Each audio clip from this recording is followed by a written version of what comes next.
Il n'y a pas que le direct dans la vie, il y a aussi le replay. De YouTube à Netflix en passant par les replays des chaînes de télévision et les podcasts des stations de radio, 20 minutes vous concocte chaque dimanche une liste de choses à voir ou revoir, à écouter ou réécouter. Fondation, elle ambitieuse série des Apple TV offre des images époustouflantes de contrées galactiques qui relient des déserts caniculaires à des sites boréales. Inspiré de et livre culte des Isaac Asimov, la série de 10 épisodes relève le défi de guider le spectateur dans une révolte larvée depuis des cycles qui menacent la stabilité de l'Empire dont la pérennité est assurée par une dynastie génétique de clones.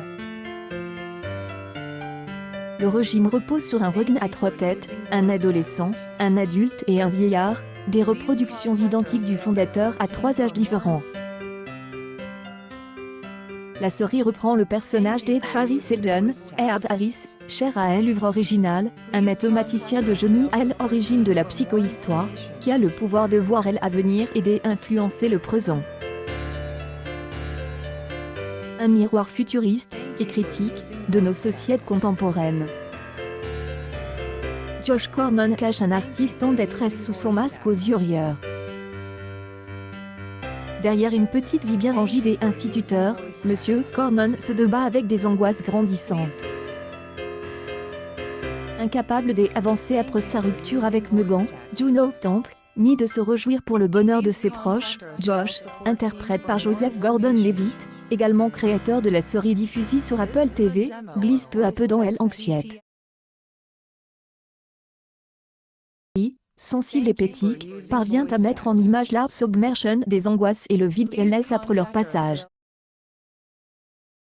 La vie prend une saveur douloureuse lorsqu'elle état mental ne trouve plus son équilibre, et plus Josh se fatigue à dissimuler son trouble, plus il est aspiré par le tourbillon. Une saison un peu déprimante, il faut le dire, mais qui parvient à toucher du doigt le mal-être de toute une génération. Pourquoi pense-t-on ce que l'on pense? Et ce qui se passe dans notre tête, pour adhérer à une croyance? Mythe de choc documentariste Elisabeth Fati, analyse nos croyances et le fonctionnement de nos processus mentaux à travers des grands témoignages et des interviews scientifiques.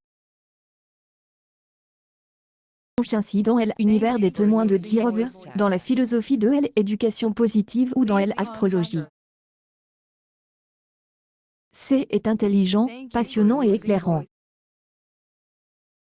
Un guide rassurant pour pallier une époque troublée par les théories conspirationnistes.